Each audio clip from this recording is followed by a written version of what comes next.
Happy Saturday, y'all. What is going on? We are here for the Wingy, and we're a little bit earlier than normal, going with a 5 p.m. Eastern, 2 p.m. Pacific start time because I have a busy-ass day today. I'm very excited to get this day over with so I can enjoy some time off tomorrow. But we got a pretty fun episode this week, and I couldn't wait to get up here and talk about some of the things we're going to discuss today, specifically the 2x4 full of nails, aka Spike, going into the back of Jon Moxley on Dynamite as he takes a suplex in one of the most grotesque bumps. I don't often have to pull away. I don't often have to not look at the screen when it comes to wrestling injuries. Some other injuries, maybe. But wrestling injuries I can usually handle, but I was literally squirming in my chair at the sight of that, and I could barely even watch it. It was so crazy. I'm sure you guys want my opinions on that, and you're going to get it today. We're also going to talk about WWE wanting Sting to induct Lex Luger into the Hall of Fame and how that might go down.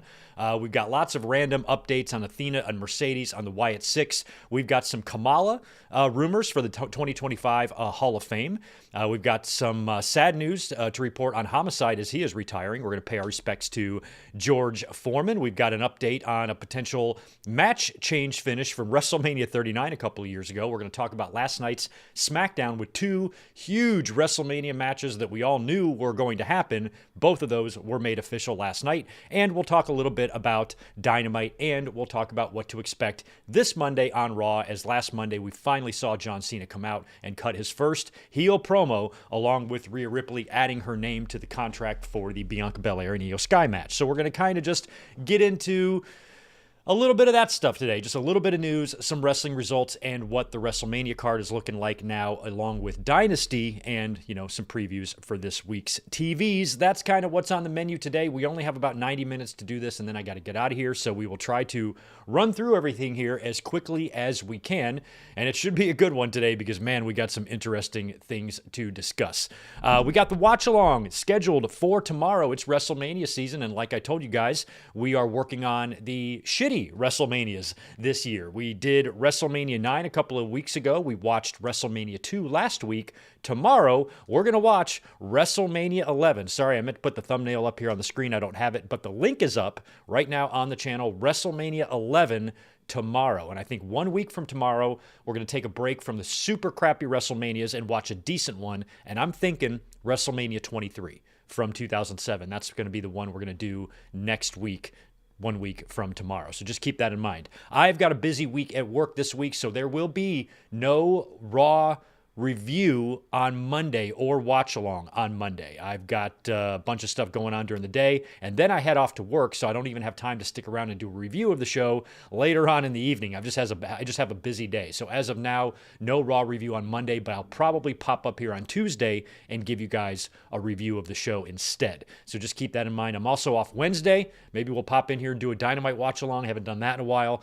So you'll see me this week. I'm just not totally sure when, so just keep a lookout on the channel. Stay subscribed so you can see what I have planned all week. Speaking of that, make sure you are a subscriber to this channel. Thumbs up button. I would appreciate it if all you guys could smash that for me. Memberships are open, as well as the super chats. We will get to all of them here in the chat today as we go through all of our news and wrestling stuff for the afternoon. Let me just do some quick shout outs here and we'll jump in to what we have planned this afternoon. Let me get that closer so I can see it. There we go.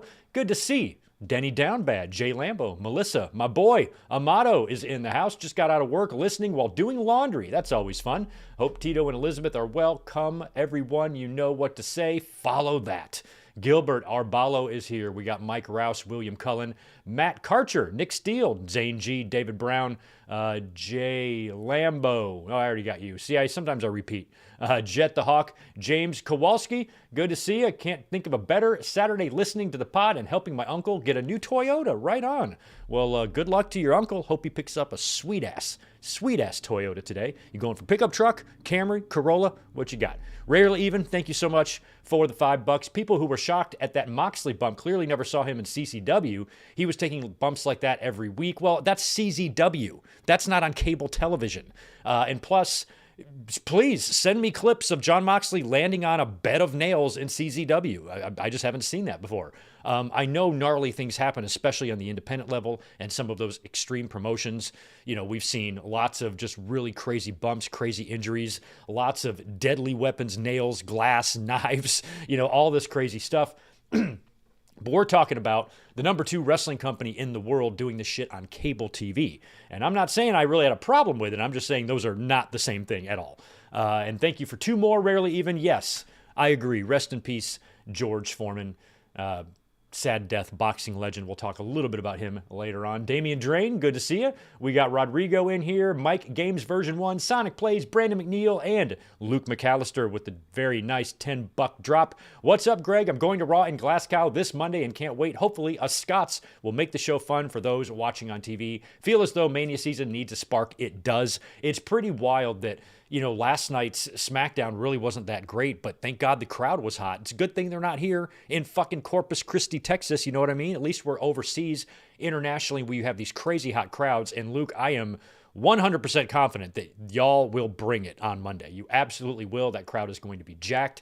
And you can feel like there's a little bit of creative emptiness right now in WWE. Like that SmackDown last night, 3 hours of that shit. My God, there was a couple things that happened and some storylines were progressed and we had some matches made official. So from that aspect, it was fine. Sure, they were furthering things, but the show didn't really super excite us. And I was a little disappointed with the Punk and Roman and Rollins segment as well. So I agree that I feel like WrestleMania season needs a spark. And what's a little bit scary is that things are not very good right now, and you're still in front of packed international houses who are trying their best to make the show good. Hopefully, Raw will be a much better show than maybe the last 2 that we've seen.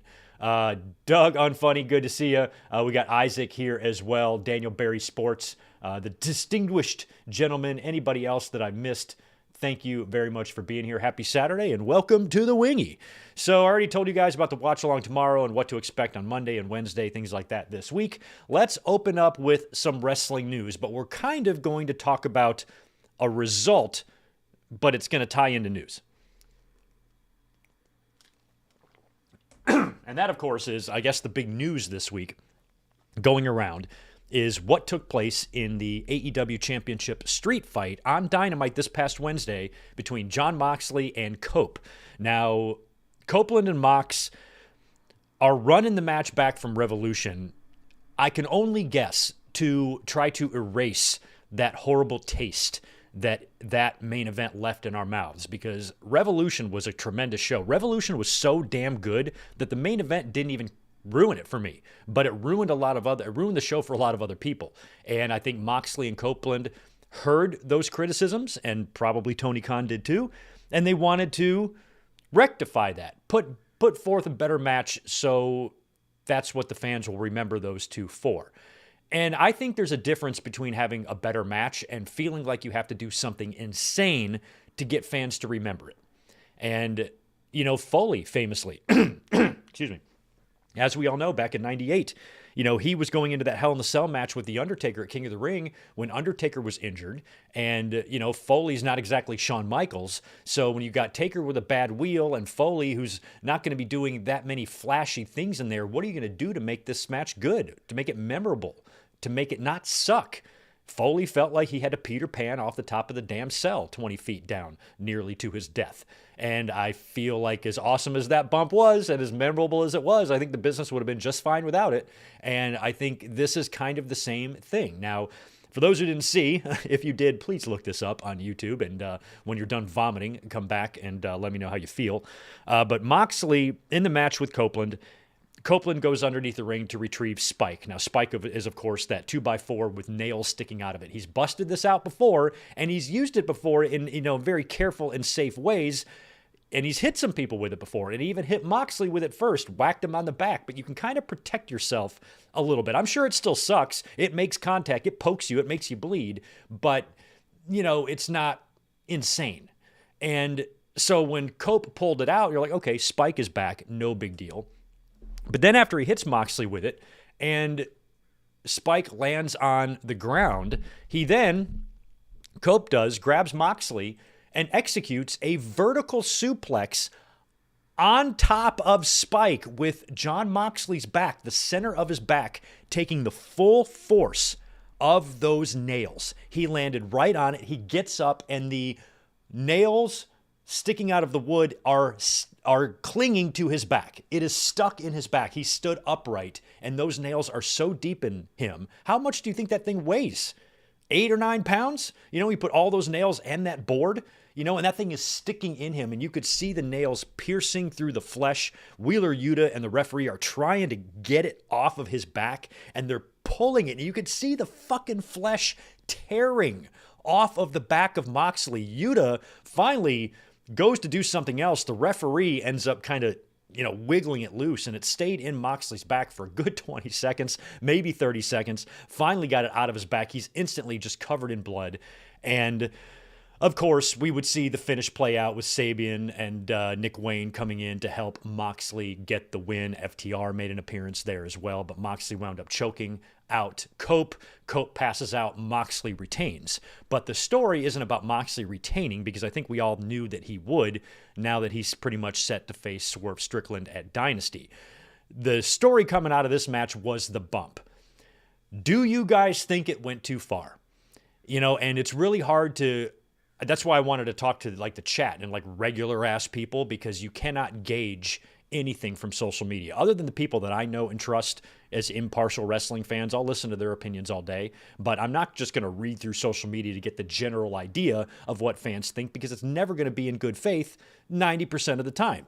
If you are an AEW hater, a frothing at the mouth, enraged nut anger boy, of course you're going to hate. You're going to hate every fucking thing they do. So I don't really care about your opinion.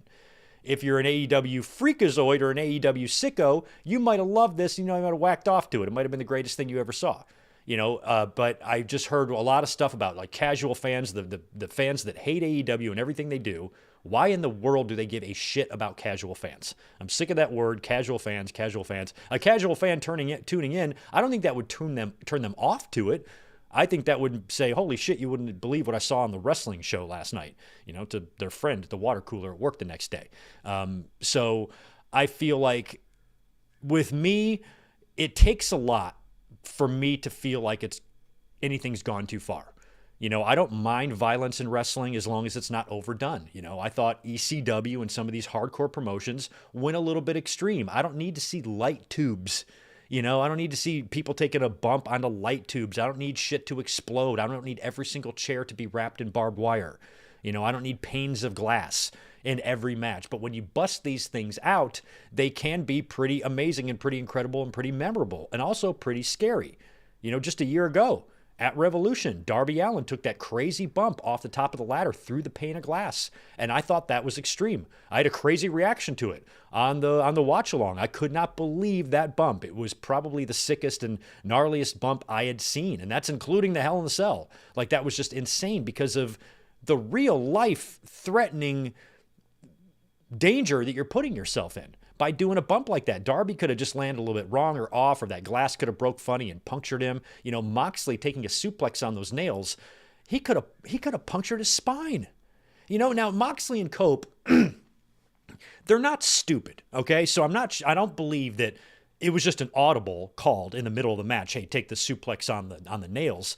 I'm sure this was discussed. I'm sure they had the doctor in the ring before. Hey, if I take this suplex on the nails, will I puncture anything? Will it go right through me and completely impale me?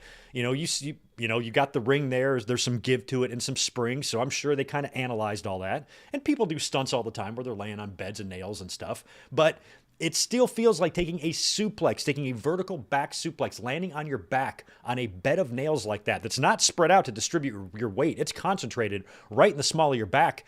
I can't understand fans thinking that there's a very good chance that could pierce right through him. Now, it looked like the nails were thicker and duller on the end, which had to make the pain suck even worse. But if they would have been sharp and needle-like, they probably would have penetrated all the way through him. So it was kind of like a dull kind of like back bump like that. But the way those nails were sticking into him is just disgusting. It was absolutely disgusting. Now, does this make Jon Moxley a badass, or does it make him a dumbass? I think it makes him somewhere in between. Now, to me, I wanted to tread carefully here because I don't want I don't want to jump on any bandwagon, but I feel like that was a bump that was just a smidge too far for me and my liking and what I want to see on cable TV. I don't cry like a bitch when people bleed. You know, all these fans that are just so hateful and aggressive are offended by blood. It's just the funniest thing to me. You look at their timeline, it's nothing but racial slurs and R words and homophobia and all this stuff. Everybody just sucks and just anger. And then, but when they see blood on AEW, it offends Delicate Flower. it offends Johnny Butthurt 6969 on social media that he had to see blood on AEW. So I don't mind blood. I don't mind violent spots. Like I said, provided you're not busting it out in every match. There was a time there in AEW where it felt like you were getting blood in every match, and you don't need that. You know, and I'm not going to lecture and pontificate. Blood means more when you do it. Just shut the fuck up. We all know the importance of blood and when and where you should use it. We all know that. So don't lecture us. Don't fansplain anything to us when it comes to the blood. But I believe that when you bleed in every single match, that is too much. I think it just depends. You can bleed in several matches or a couple of matches. I don't really mind that. But it got to the point where sometimes, you know, Ric Flair would do that too. You would bleed for the sake of bleeding.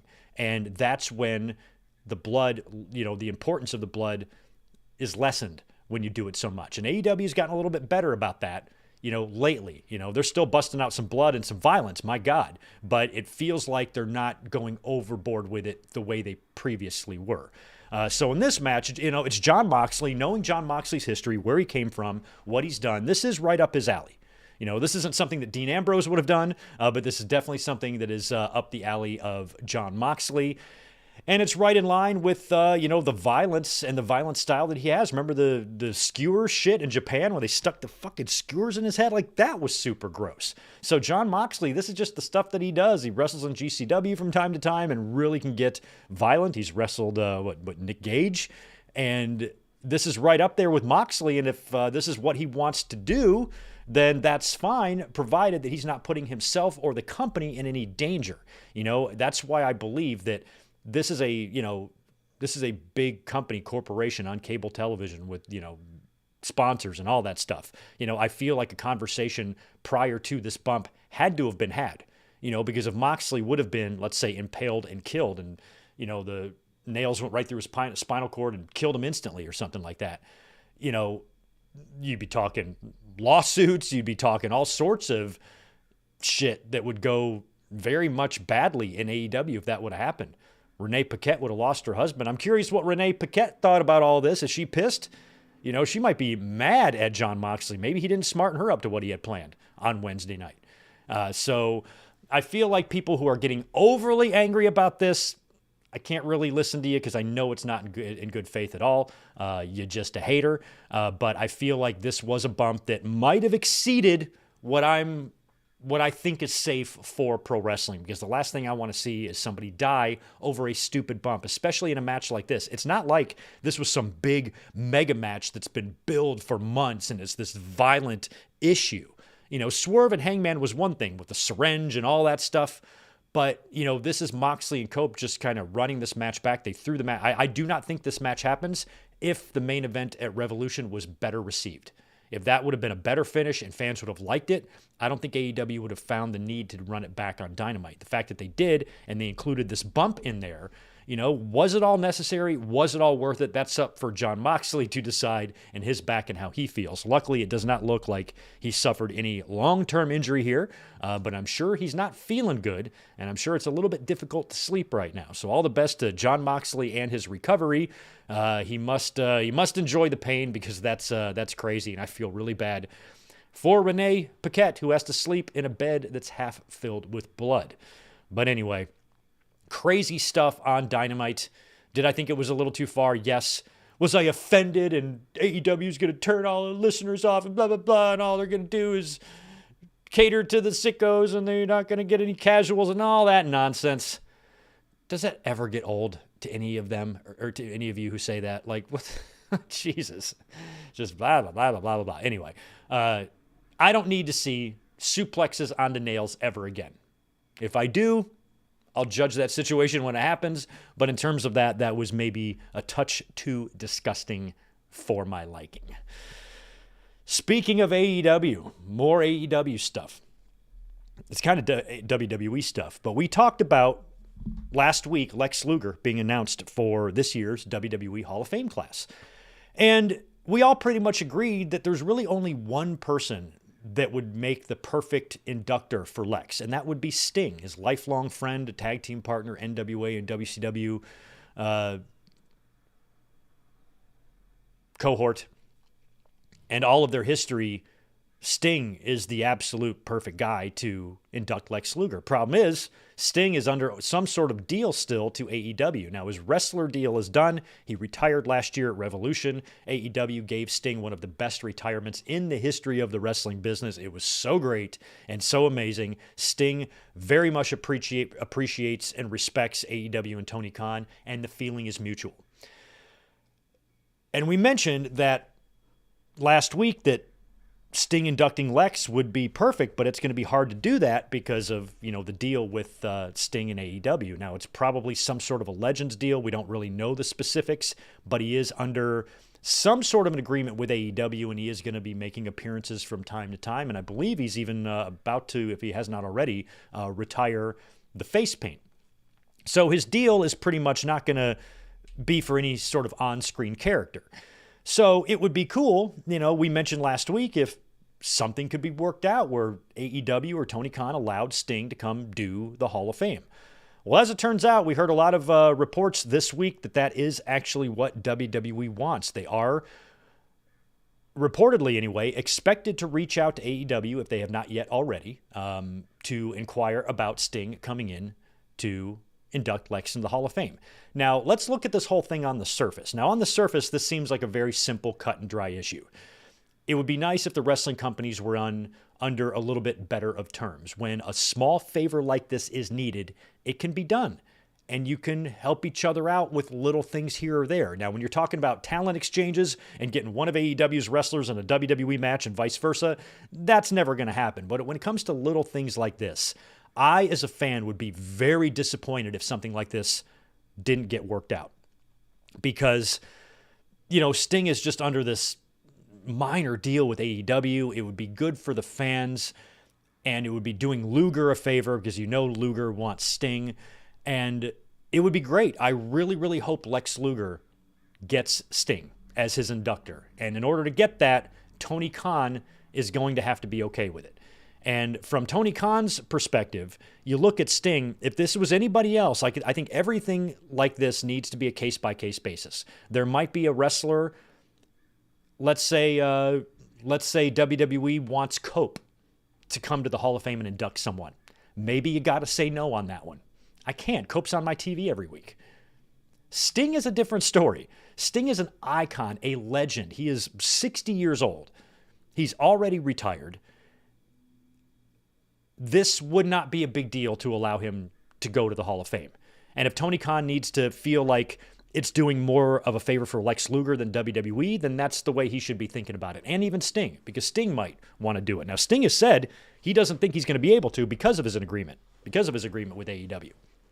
But I think a lot of fans are hoping that something gets worked out. Now, we've seen some, I don't want to say cooperation, but a little bit of crossover since AEW has come around, because we saw Billy Gunn do the Hall of Fame when DX went into the Hall of Fame when he was signed with AEW. We had Bryan Danielson, Chris Jericho, Paul White, I think all sent in videos during that John Cena anniversary thing that they did a couple of years ago, right? We had Chris Jericho on Broken Skull Sessions with Stone Cold Steve Austin. WWE even acknowledged Sting's retirement on air on Monday Night Raw. And they even allowed Luger and I think Kevin Nash and some other WWE Legends contract guys to attend Revolution, but they couldn't be shown on camera. So we've seen a little bit of cooperation. A lot of fans are also proposing trades. They're referencing the days of Ric Flair coming in to do the Horseman Hall of Fame and TNA loaning Flair out in return for Christian Cage making an appearance in TNA. You could do something like that as well, but I don't think it's necessary. I saw some wild trade proposals. People have got Cody sending in videos and AJ Styles going to AEW to wrestle a match, all of this stuff in return. I don't think you need to do any sort of wild trade. I don't think any sort of a trade at all is necessary. I think Tony Khan needs to allow this to happen and just to tell WWE, you owe me one. And also, you need to say AEW when you announce Sting. Here to induct Lex Luger, AEW legend, or something like that, or I guess you could say WCW, WWE, TNA legend, Sting, and then maybe Sting publicly thanks AEW and Tony Khan in his induction for allowing him to be there. Maybe something like that. Like, fine, you can do it, but you got to acknowledge us. You got to say our name. And you got to, maybe Tony doesn't care so much about himself, but you got to mention AEW. So maybe Sting says, AEW, thank you for letting me be here. And that's, if I'm Tony Khan, that's all I would want in return, other than now you guys owe me one. But with all that being said, even though I absolutely believe that Tony Khan should let Sting do this, he is well, and I mean well, within his rights to tell WWE to fuck off. Because a lot of fans are fixated, especially the haters. They are fixated about making this about Tony Khan. I've seen the same thing repeated over and over incessantly on social media over the last couple of days. Tony Khan needs to be the bigger man. Tony Khan needs to not be petty. Why is it all on Tony Khan? Why is it him that you're worried about being petty? Why is it him that you're worried about being the bigger man? When WWE has 4+ decades of history of extremely shitty behavior towards its competition, doing everything it can to cut them off, to counter-program them, to stunt their growth, to sign guys just for the sake of signing guys so others can't have them, from dominating the market, from trying to corner the market over in the UK, and all of the different things that they've done to fuck with their competition. This goes all the way back to Starrcade, NWA's WrestleMania that used to be held on Thanksgiving Day every single year. And then what happened? In 1987, Vince McMahon decided he wants to do a Thanksgiving Day pay-per-view as well, called the Survivor Series. And he's going to tell all the other pay-per-views, you can only carry my show. If you carry Starrcade, I'm not going to give you WrestleMania next year. And he forced the cable companies to not carry Starrcade. And then Starrcade, that had already been established for years, now moves to December because of WWE. And you can find examples of like that peppered all throughout the last 4 decades. And the fact that fans, it's always the young ones, and it's always men. It's always young boys, young men. They're so fixated and obsessed about making this about Tony Khan. And I'm like, Tony Khan, if you think it's all on him and he needs to not be petty, then all that tells me is you have the wrestling history knowledge of a goddamn gerbil, because you don't know anything about what WWE has done and some of the shitty things they have done to AEW with some of their counter programming and running Saturday Night's main events opposite their shit, and countless other little tiny things that they do like that to adversely affect the business of AEW. Tony Khan, absolutely. If he says, no, fuck you guys, I'm not working with you. You've been nothing but shitheads to me.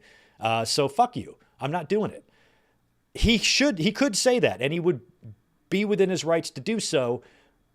But I do think that would be shitty. I would not blame Tony Khan. I would be disappointed as a fan that it couldn't happen, but I certainly wouldn't blame him at all for doing that.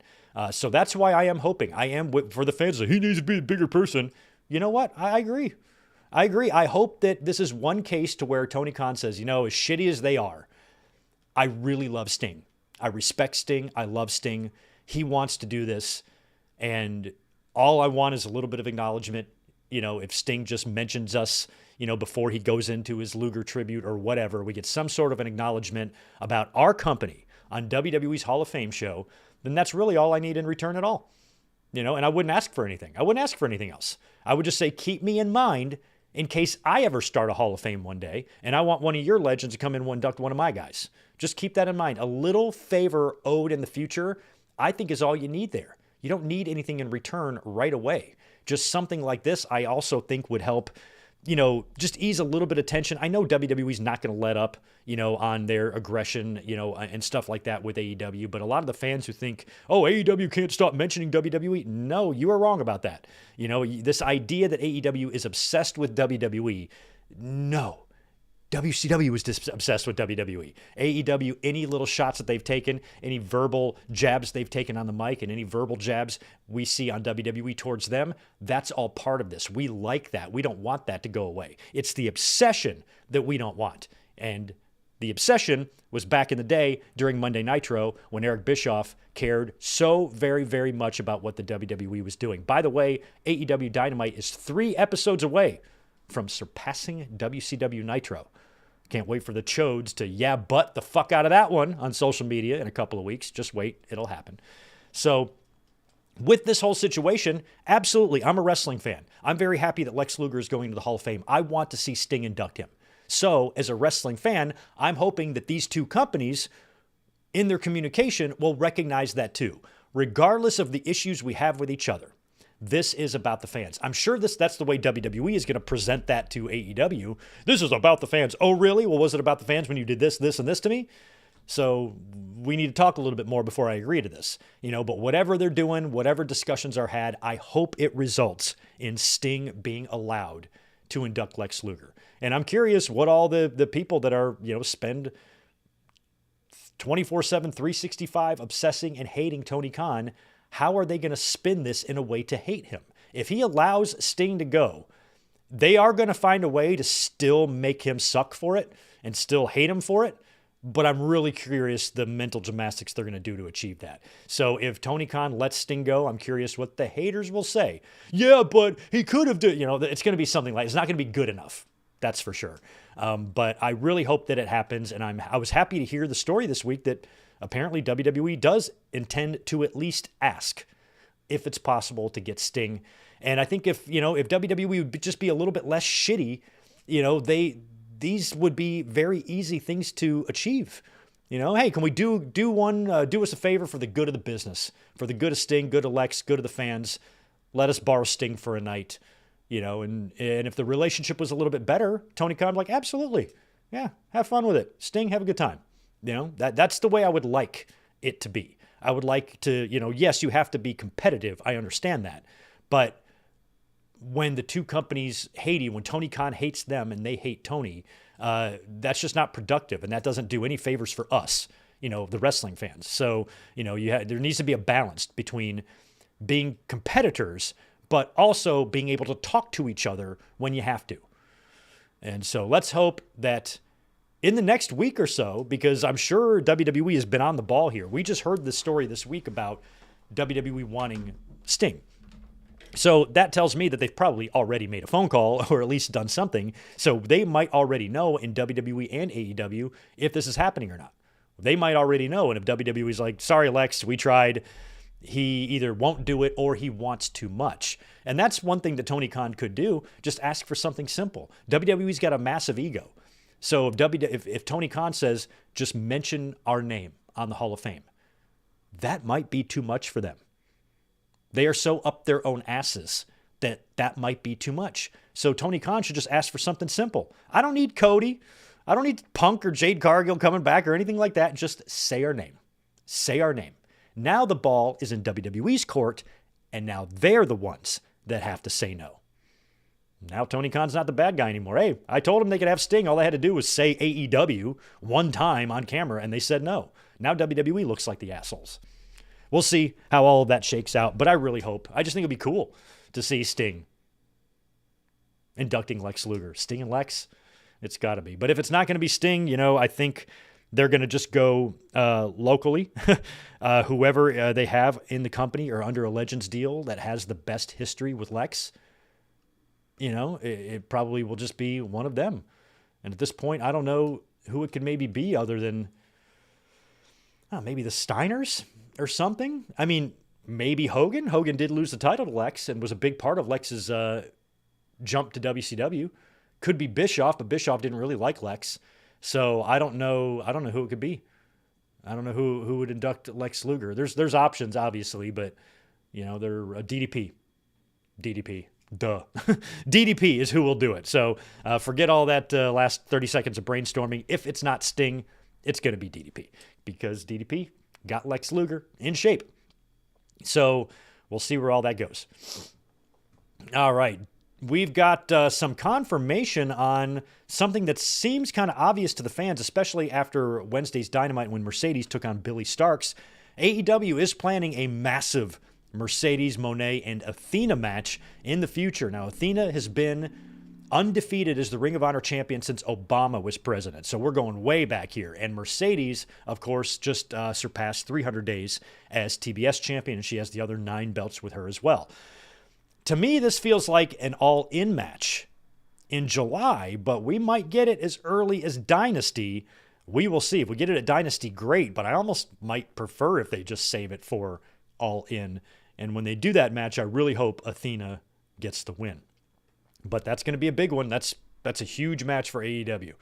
Huge. I mean, between Athena, Mercedes, and Toni Storm, they got a good core in that women's division. And get Athena up to the main fucking roster, for crying out loud. The Wyatt Six have been out of action for months now because Bo Dallas, Uncle Howdy, has been injured. He's cleared now.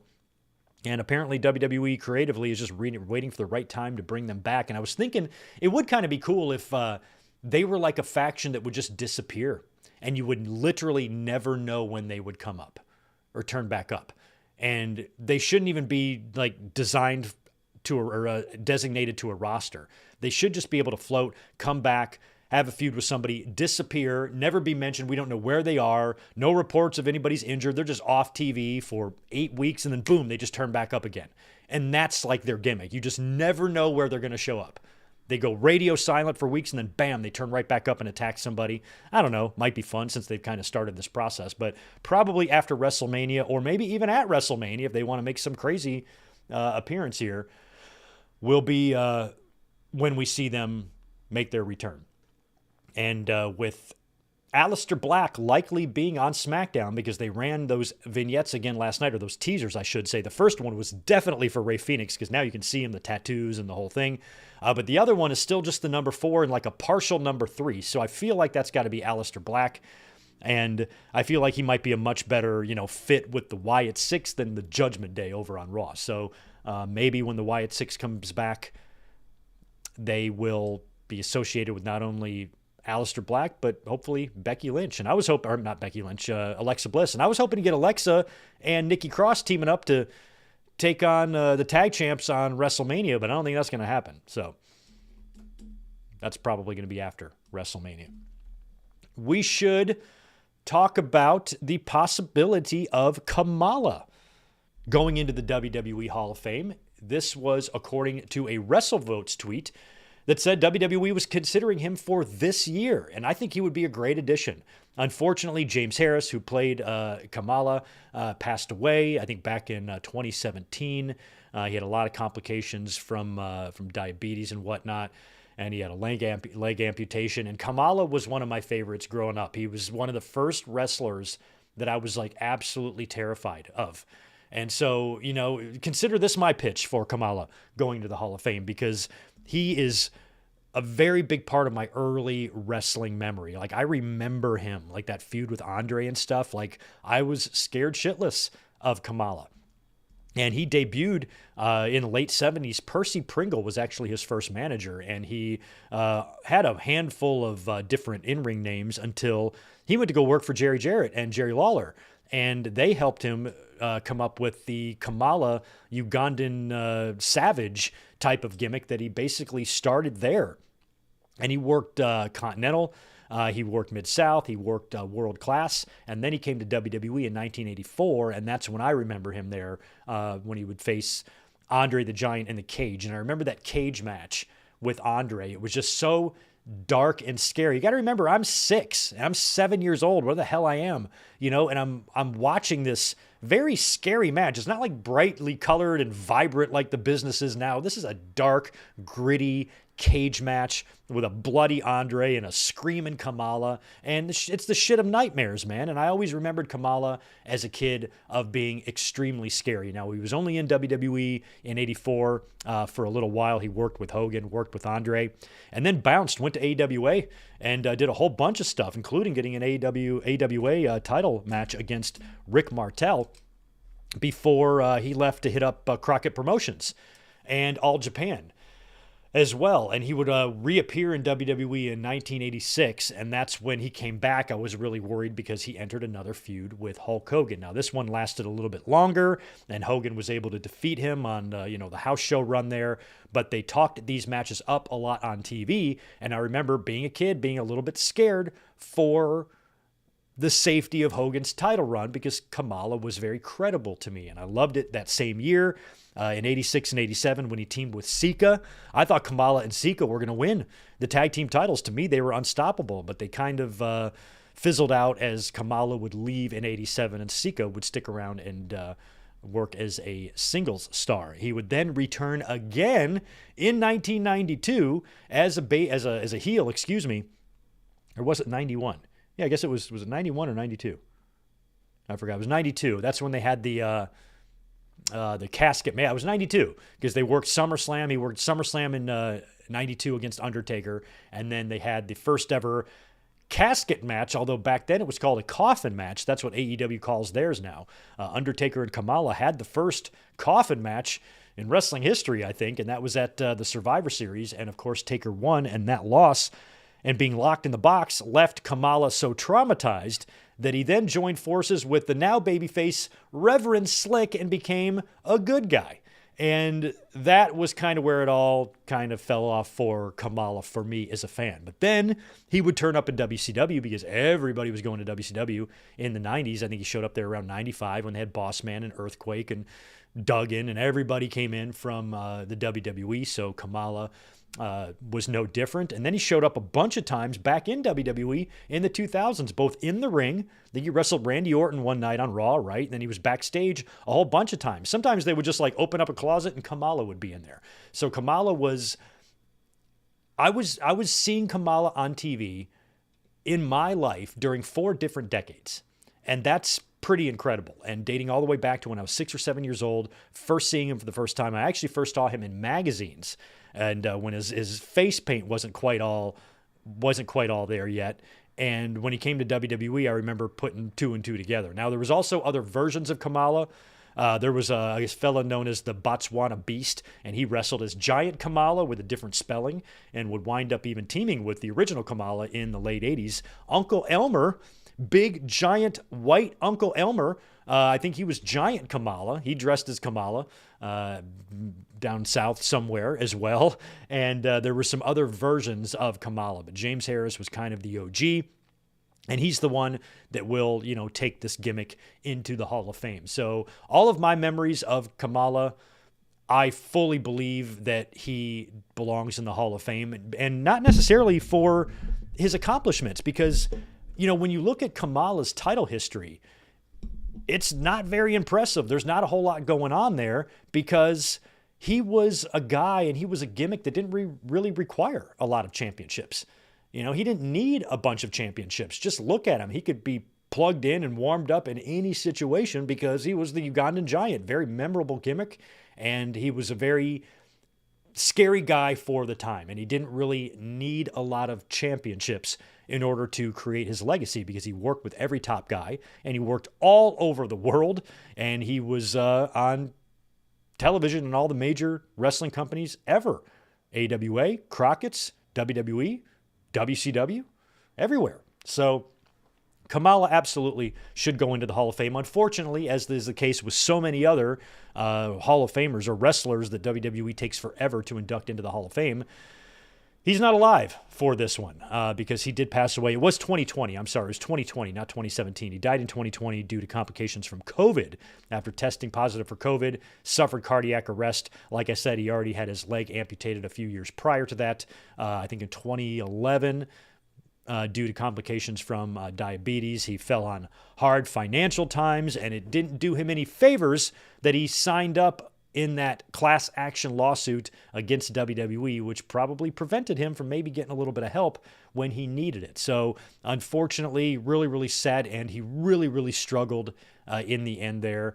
But he still, I think, made his mark. And if they are discussing him for this year, please induct Kamala into the Hall of Fame. I think it would be great if they had his family members, I don't know, his kids or wife, or I don't know who would induct or accept on his behalf. I guess I don't remember his situation. He might not have been married. I don't know. So I guess it just depends if they can have someone accept for him and if they can make it a good induction. And the fact that we're even still talking about inductees for this year, I kind of thought the field might have been set. So if we don't get Kamala this year, I hope we get Kamala next year along with Demolition. So let's hope that one or both of them will get in sooner rather than later. We should pay our respects to Homicide. Homicide had his final match not long ago on his 48th birthday, teaming with Bull James to defeat Santana and Alpha Jr. Homicide has been forced to retire after doctors found a cyst on his brain. So he's 48 years old. He has to retire now due to this. Hopefully this is something that he can recover from that is not that life-threatening, but this does sound pretty serious. Homicide, man, you know, he did about as much as you could do without being on like the main stage, because he spent a ton of time in Ring of Honor. As a matter of fact, AEW yesterday uploaded like a 7.5 hour long video of all of Homicide's best Ring of Honor matches and moments. 7.5 hours. So check it out. That's available right now for free on YouTube on AEW's page. Homicide was also a member, of course, of LAX in TNA. He worked for IWA in Puerto Rico, for the NWA, for Dragon Gate, for New Japan, and he made an appearance on AEW on Rampage at Grand Slam a couple years ago. I think it was 2021 when he came out to save Jon Moxley and Eddie Kingston when they were having that war against Suzuki and Archer. I think it was like a lights out match or something. So he even appeared in AEW. But when you look at his, we talked about Kamala's somewhat unimpressive title accomplishments, title history. It's the exact opposite for Homicide. When you look at the independent wrestling championships he has won, it is a staggering list. We're talking Jerry Lawler numbers here, okay? It's wild. So he had a lot of championships, very well traveled, and he did about as much as you can do on the indies without really going to WWE. Lots of support, outpouring of support for him on social media from his peers, from other wrestlers. I think one of the most touching ones was the video tribute from Eddie Kingston. And thank you, Homicide, for a great career. What a run, and all the best to you. Just wanted to acknowledge the man right there. It's a shame to hear about Homicide retiring, but he leaves behind quite the career. Certainly a memorable one. Here's an interesting story that Fightful Select dropped just before we went live. I want to mention this because Sean Ross Sapp had a report today, about an hour before we started the podcast here, about a WrestleMania 39 match finish that was changed by Vince McMahon. Here's what Fightful had to say about this. Fightful has learned that originally Finn Balor was scheduled to defeat Edge at WrestleMania in the Hell in a Cell match. However, Vince McMahon wanted Cope to pick up the victory despite Cope pushing to put Finn over. This was a match that featured the Demon version of Finn Balor helping culminate a feud with Judgment Day, which Cope had created. Creative and industry sources have claimed that Balor was originally scheduled to win, but McMahon pushed for the change. We aren't even sure if the talent themselves were told of the original plan or shift, as usually that gets relayed the day of the show in WWE. And I remember predicting, of course, I was at WrestleMania 39, but we did do predictions for that, and I predicted Finn Balor to beat Edge in that Hell in a Cell because it just didn't make sense any other way for me. I'm like, Edge is like old. He's even said recently, like he had already said prior to that match, that in a perfect world, he sees himself walking away from WWE in the summer of that year when WWE goes to Toronto. And he wound up having his last match against Sheamus that night. And I'm like, if Edge is leaving, what good would it do for him to beat the Demon here in the cage? This would be a great victory for Finn Balor to win a Hell in the Cell match over a legend like this. And I thought it was pretty obvious that Balor was going to win. And I was pretty surprised when he didn't. So when we see the report that it was because of Vince, you're like, that checks out. Vince McMahon, fuck you. Did you see him at the New York Knicks game the other night? He looks like his dad. Holy shit. Those jowls, he's got. And he's just sitting there with that fucking Vince face. And I kind of clicked on it. I'm like, oh my God, right in here, he looks just like his dad. So he's getting older and older, and he's starting to morph into full-blown Vince Sr.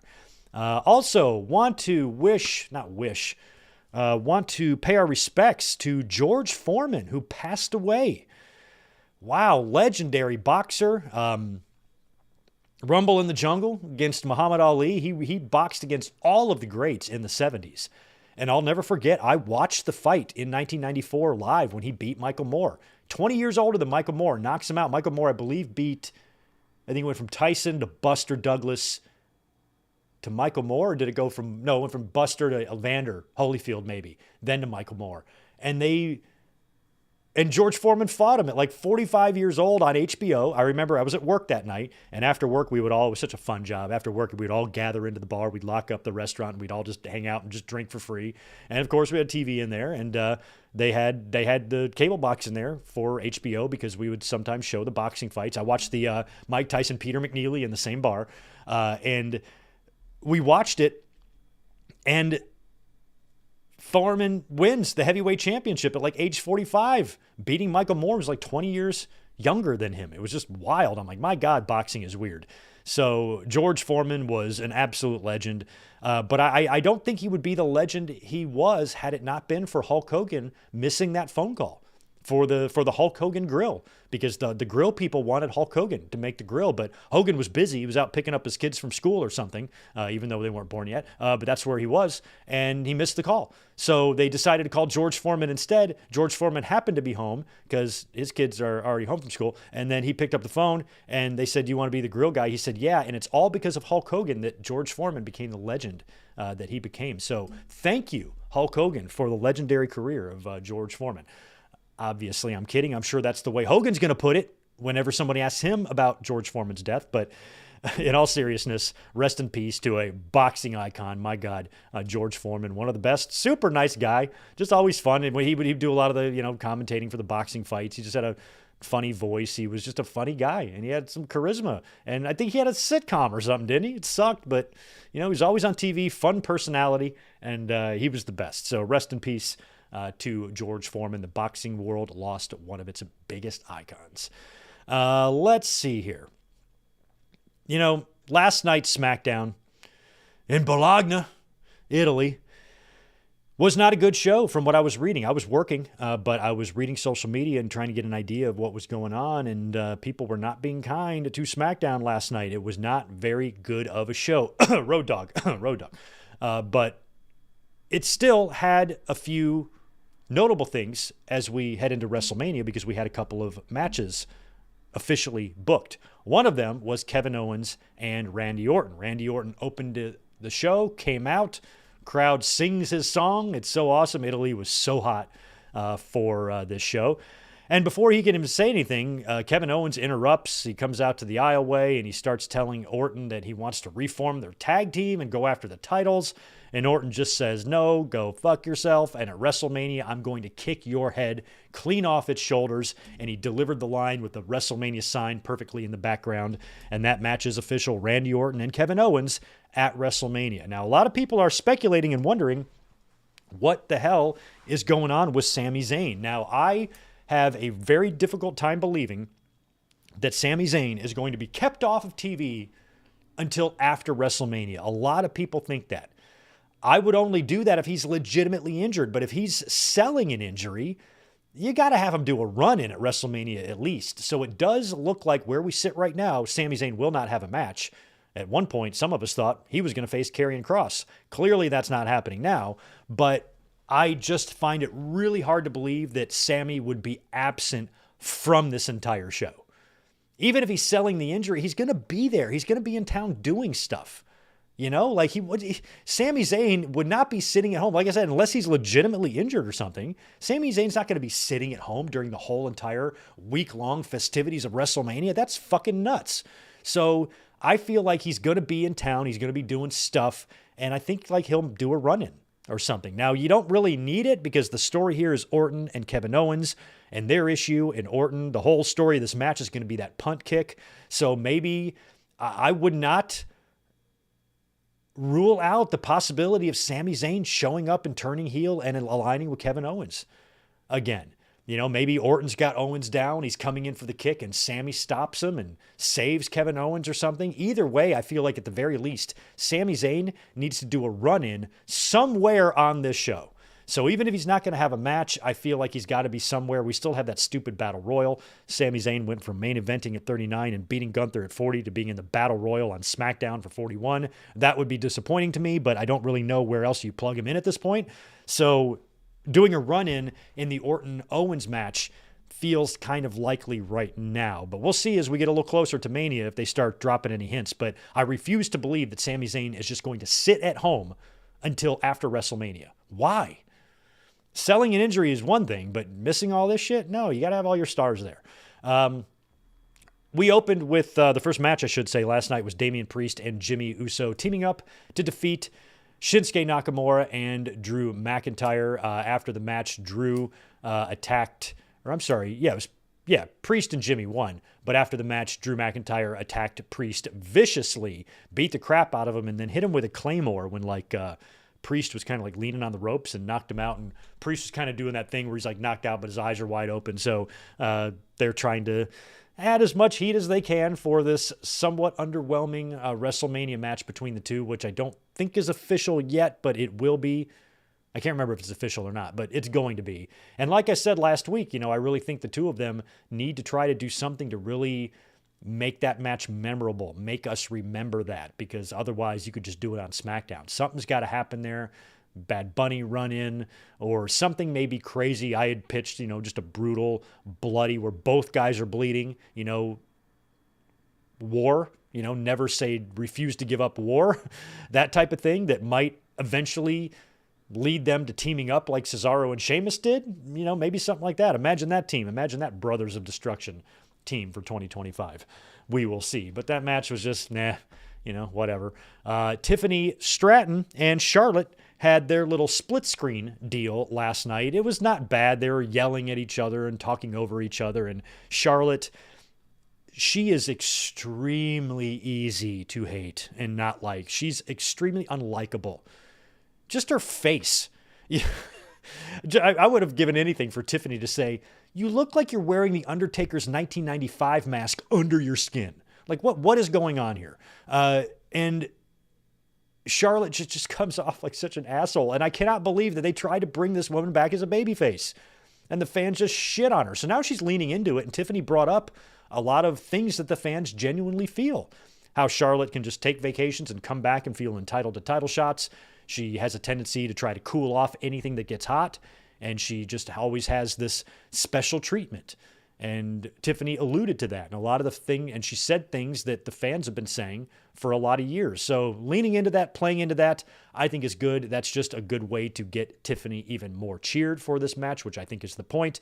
If Charlotte went on TV last night attempting to get even more people to hate her, I think she achieved that because she's an asshole. And Tiffany, bringing up those type of things, the fans like to hear that, especially the haters and whatnot. And I've been one that has defended Charlotte a lot over the years, but she's even wearing thin on me at this point. I think I finally got over it maybe about 5 or 6 years ago, WrestleMania 35. That was kind of the tipping point. Up until that point, Charlotte didn't bother me. I liked her. I was happy that WWE had, kind of that cornerstone, that icon, that new modern day Moolah. Plus she was the daughter of Ric Flair. Plus she could work after, coming in after that horrible Divas era. Now we got this woman who's an athlete with a lineage and a legacy, behind her. And WWE saw that too. And then they just decorated the fuck out of her so much so that it soured the fans on her. And I was fine with it. I refused to conform with that, just like the Cena stuff. I'm like, I'm not getting on this bandwagon. I'm better than that. I'm smarter than that. I'm not doing what all of you do. But I reached my tipping point, I think, in 2019 when she got forced into that match that she had no business being in. There was no reason to put Charlotte in that Becky Lynch and Ronda Rousey match. No reason at all. Didn't make the match better. I think it probably made it worse. And that was like that's when I was like, okay, WWE.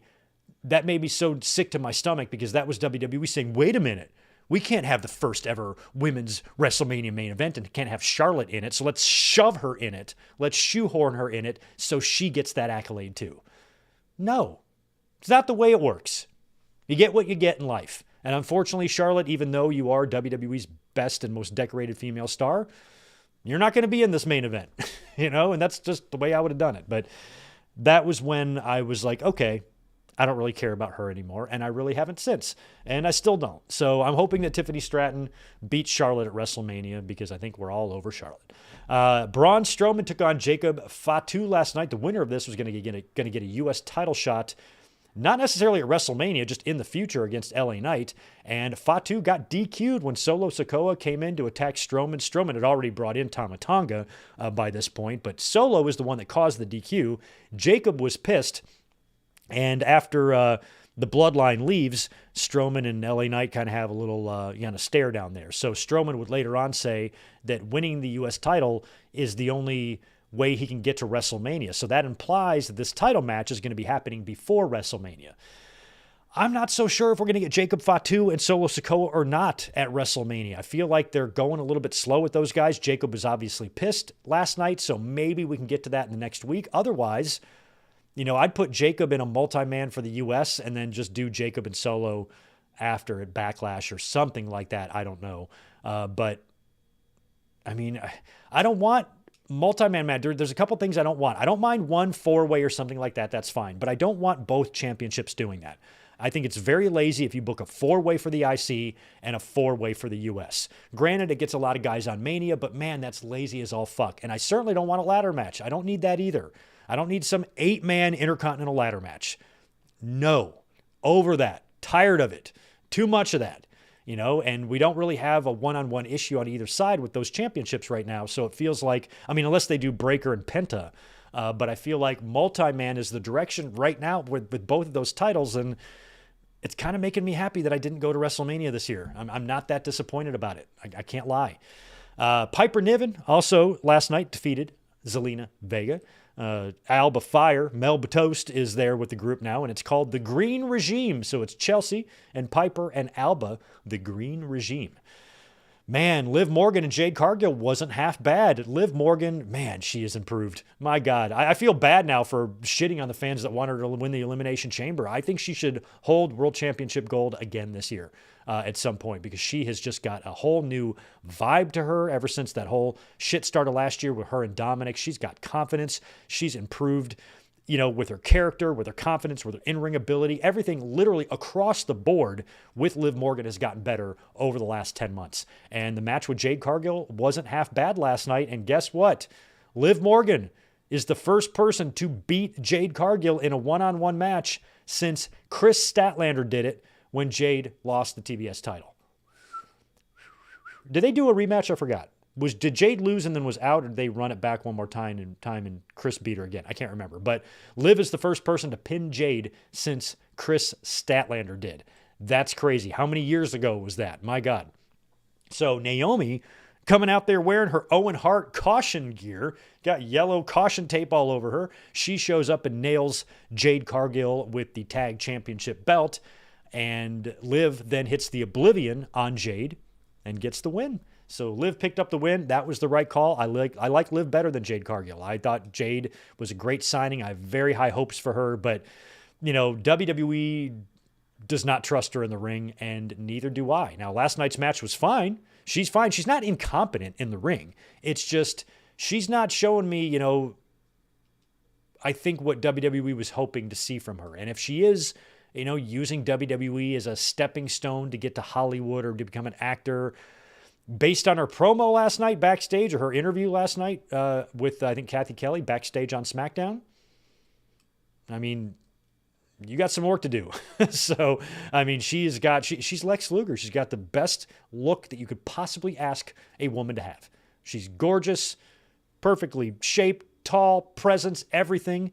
But everything else is kind of mid, So Jade, we will see how the rest of the year goes for her and what she will be doing at Mania. I don't know if they're going to book Jade Cargill and Naomi one-on-one at WrestleMania. Is that what they're going to do? I think you should really possibly do that because I don't know where else you're going to do it. You can't stretch that to Backlash. That should be a WrestleMania match, but now you're trusting, Jade to have a WrestleMania match. So we will see. That's probably where it's headed, and that'll be a nice, good match number 2 on night 1 type of thing, if that's what they wind up doing. But I did think Naomi looked pretty cool in her Danger outfit. The Street Profits got Def Rebelled. They debuted some new music last night and defeated Los Garza. Now, I'm not really following the whole situation with Pretty Deadly and DIY and the Motor City Machine Guns, but it feels like we're going to get yet another multi-man. Is that what they're going to do here? Are we going to get a 4-team match for the tag team titles? Is it going to be a WrestleMania like that? Is that what we're getting here? Just feels like there's a lot of this going on, and I don't know how I feel about it. So we will see, but there's a lot of stuff going on with Pretty Deadly and DIY and MCMG, and it's probably going to lead to some massive-ass match at WrestleMania. And then in the final segment on SmackDown last night was the big confrontation between CM Punk, Seth Rollins, and Roman Reigns, and it was kind of a letdown. Roman Reigns came out with the wise man. Out comes Seth Rollins. They exchange some words. Then CM Punk comes out, and he gets on the top rope, and he's talking to Roman, and he mentions the favor from Paul Heyman, and I'm guessing that that favor still has to be paid off. Maybe at WrestleMania if Heyman turns on Roman or something like that, but Punk referenced it, but he didn't really say what the favor was, unless the favor was, Heyman just getting Roman to Italy. I don't know. But before Roman Reigns can really have a retort, CM Punk attacks, and we've just got a big pull-apart brawl. So they all start beating the hell out of each other. Officials are trying to separate them. All three guys individually point to the WrestleMania sign, and that's all we got. And I was just hoping for something way, way more magical than this. This is potentially going to be your night one main event. I don't think you can put Gunther and Jay in the main event of night one. They might still, but I feel like Punk and Roman and Seth could be your night one main event, which means Punk technically is going to get his WrestleMania main event. Even though it's kind of a flimsy one, it still counts. And I feel like this should be your night one main event, but this first segment was not, it was kind of a letdown. It was a little bit underwhelming. I wanted to see some fireworks here. I wanted to see some fire, some heat, some oohs, some ahs. And we didn't get any of that. And I felt like this segment, it was crucial for this segment to be very, very huge and very, very memorable. And it was not. So they're going to have to follow up with something stronger here, I think, because to me, it's not just enough for these guys to want to fight and pull apart. I need some fun promo stuff in the ring, getting all three of these guys in there. And maybe I might make a fun contract signing as well, to get all three there and something crazy happens. We will see. And Triple H made that match official. It is now official. CM Punk versus Seth Rollins versus Roman Reigns in a triple threat match at WrestleMania. And I think they all have work to do because last night just didn't really do it for me. I wanted more. I just wanted more fireworks. I wanted more drama than that. I wanted that to be a segment that we were going to go on to remember for some time.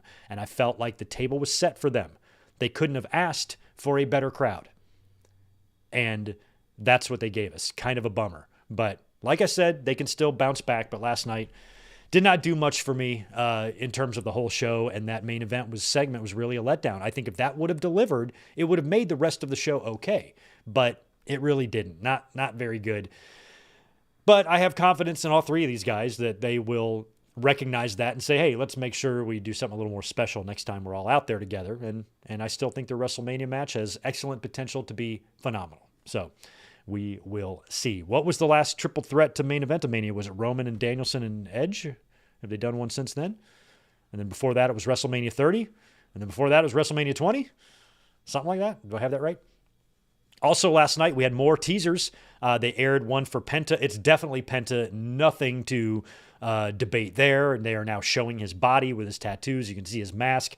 It is definitely Penta. And since they didn't run that vignette on Raw, I guess Penta is going to be on SmackDown. Or I'm sorry, Phoenix is going to have I put Penta teaser in my notes. I'm sorry. It's Ray Phoenix they ran the teaser for and where they showed the mask, the tats, and all that. So Phoenix, I'm sorry, not Penta.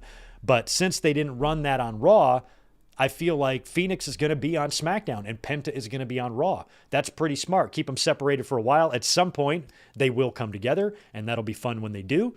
And I think maybe one day the Lucha Bros taking the titles off a New Day might make a really, really fucking fun match. We will see. And we had another one of those smoky vignettes with the number 4, and it looked like it was about to reveal like partially a number 3, but then it cut off. So I don't know what the significance of that is. I don't know if it's a countdown. I don't know if 4 and 3 mean something. And it's a little less obvious with this one than it is with Rey Fenix, but I feel like this is Aleister Black. Who else could this be? Who else could this be? So I think Aleister Black and Rey Fenix are heading to the SmackDown roster, probably right after WrestleMania. And then over on Raw, you're probably going to get the return of Becky Lynch and I don't know, maybe somebody else. So SmackDown will pick up those two. Raw will add Becky or gain Becky, and maybe somebody else that's been on the shelf that I'm not thinking of will be back pretty soon. Monday Night Raw this past week, of course, we saw John Cena's first promo. We talked all about that in the Raw review on Monday. And we saw Rhea Ripley adding her name to the contract in the Io Sky and Bianca Belair match. So even though that is not official yet, I feel like we're going to get that triple threat. And I don't know if it's going to be as simple as Io Sky doing Ripley a favor, say, hey, you gave me a title shot, so I'm going to give you one, let you into this Mania match. I feel like it would be better if they did a one-on-one match between Rhea Ripley and Bianca Belair on a main event of Raw, like next week, not Monday, but the week after Monday. And if Ripley wins, then she's added to the match. And you could protect Bianca in that loss. Naomi could come out there or something. I don't know what could happen, but something could happen there where, it screws her over. And then Ripley's added to the match. At least that way you make a match out of it, and you have to make Ripley achieve it instead of Ripley, who kind of right now is looking like an asshole, basically whining her way into the triple threat.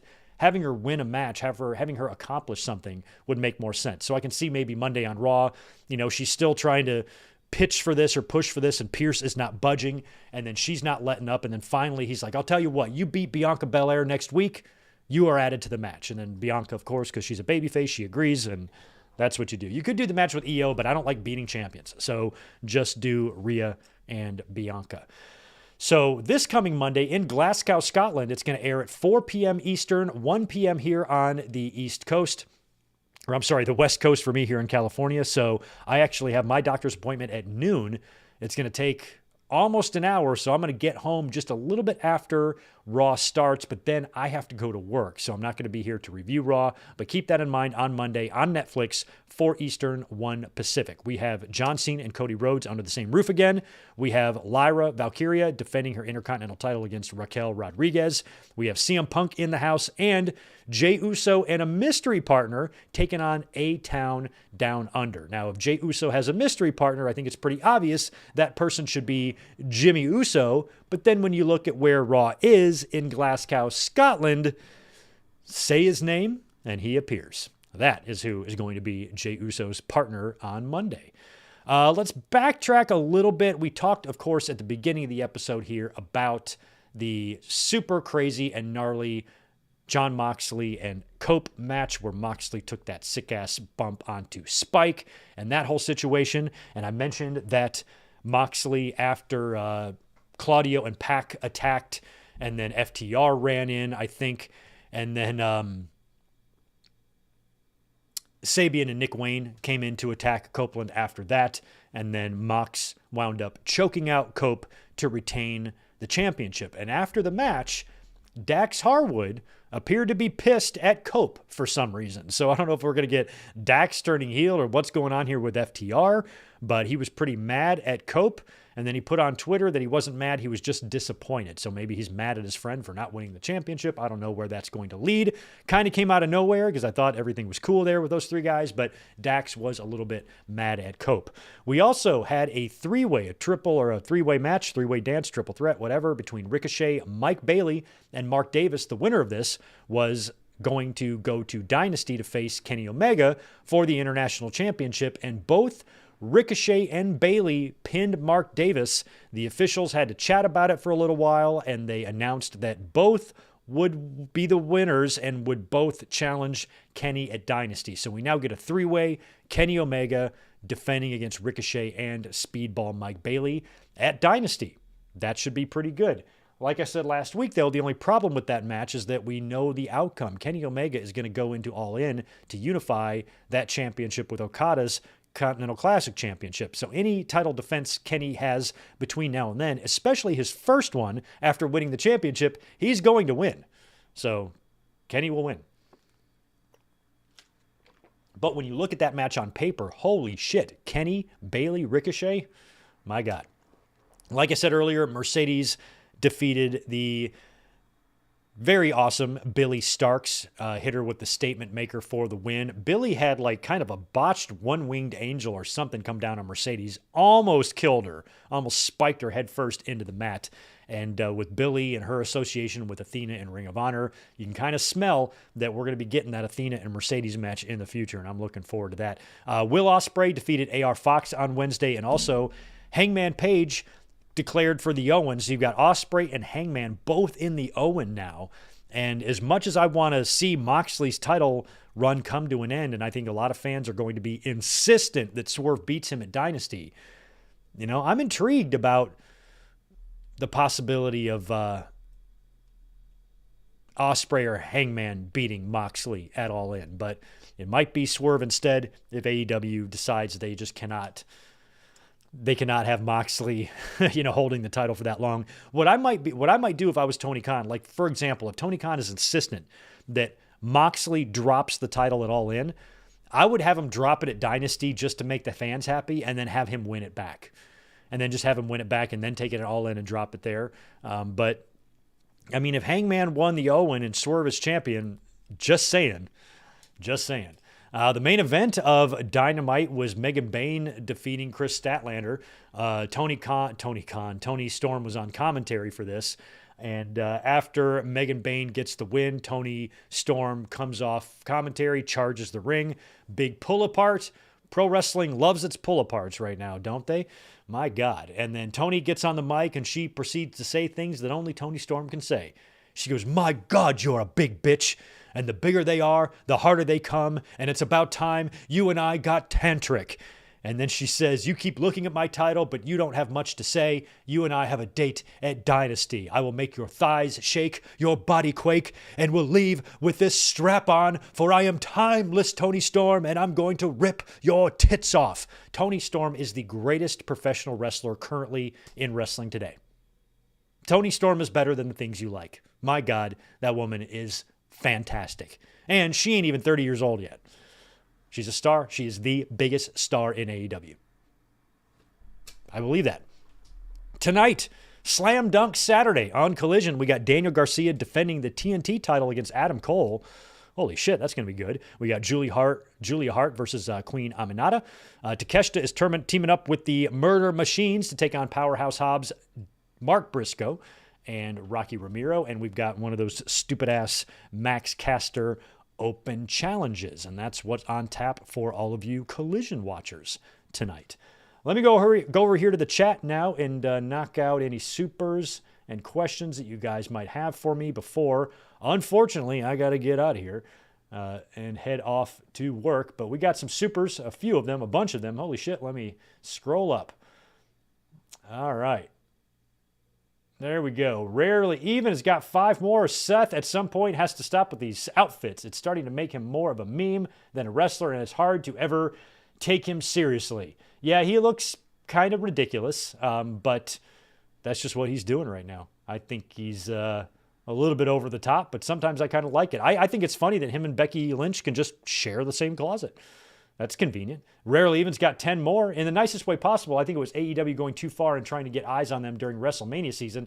Not sure if it was necessary. I mean, in the nicest, most non-tribalistic way. Yeah, I don't think it was necessary either. I agree with you there, but I don't think it was them trying to get eyes on them during WrestleMania season. No, they're just trying to run their show. I think Mox, like I said earlier, I don't even think you do that match if the Revolution main event was better. So it's not like, it's because of WrestleMania season. I think that was Moxley and Copeland understanding that the Revolution main event sucked. Fans didn't like it. And they wanted to right that wrong, give the fans something better to remember. And because Moxley is, crazy, he's like, why don't I just shove nails in my back? I think that's all that was. And it probably wasn't that advisable in hindsight. Mike Witt's got 10 for us. You know me, I'm an old school ECW fan, so I say that it wasn't too far, but to each their own. Hope Tito is doing good, and you see see you tomorrow for the watch along to see Pam Anderson. That's right, Pam Anderson and Jenny McCarthy are going to be gracing us with their presence tomorrow night for the watch along. And Tito is doing just fine. He's taking a fat nap right under here. Ryan Adams, my friend, appreciate the 10 from you. I like the bump. Was just something they felt they had to do. The Revolution main event wasn't good. Darby's bump was bad because some glass ended up in the crowd. Right. Yeah, you have to worry about fans being injured too. But Darby's was just a whole different level of crazy, and Moxley's was just almost like unnecessarily dangerous, as is everything Darby does. So nothing new there. But man, imagine if we do get that Darby and Moxley match, and that's where he drops the title. There's going to be crazy stuff there.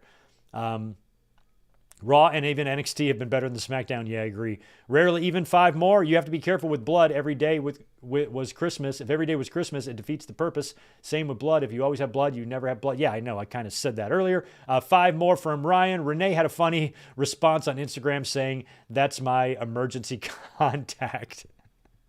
Right? My God, Renee, you might want to put someone else down. 5 more from Mike Witt. Hot take. With their off and on 2-year feud, I think the end game is an old school loser leaves town match between Cope and Christian at All In.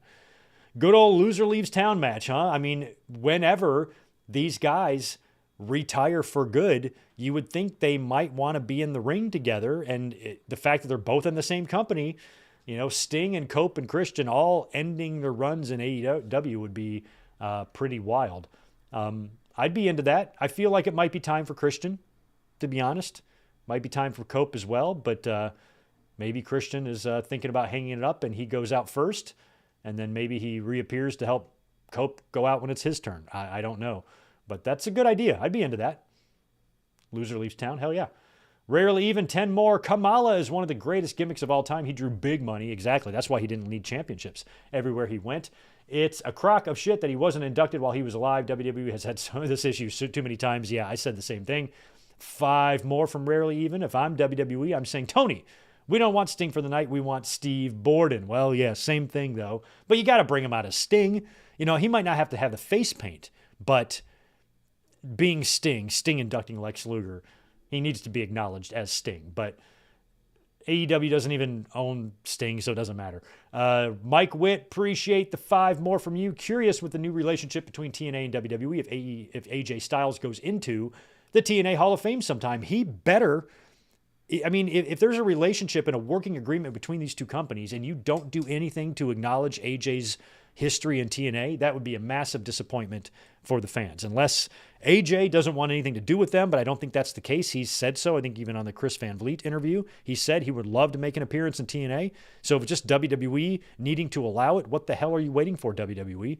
Don't be so stingy with your talent. He doesn't have to go do a match. A match would be awesome. Don't get me wrong, but I could live without a match. Just have him appear over there.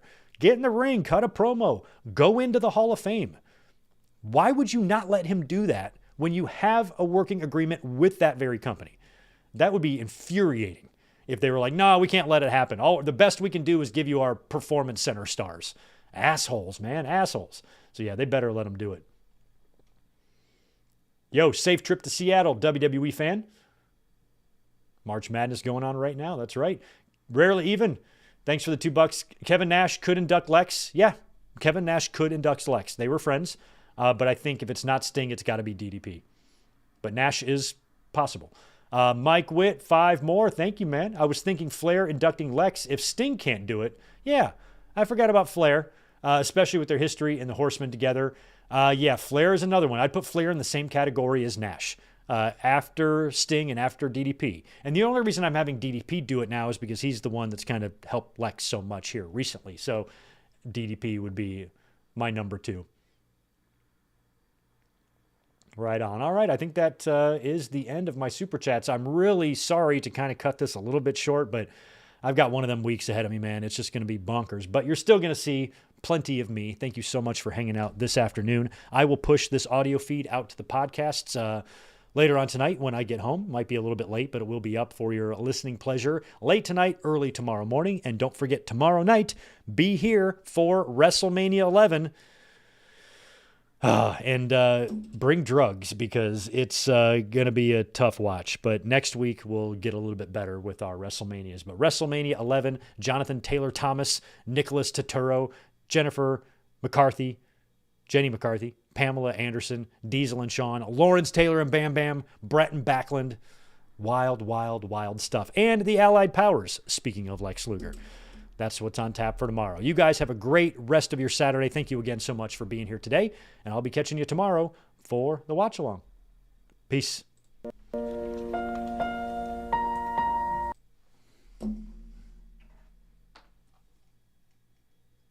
you again so much for being here today. And I'll be catching you tomorrow for the watch along. Peace.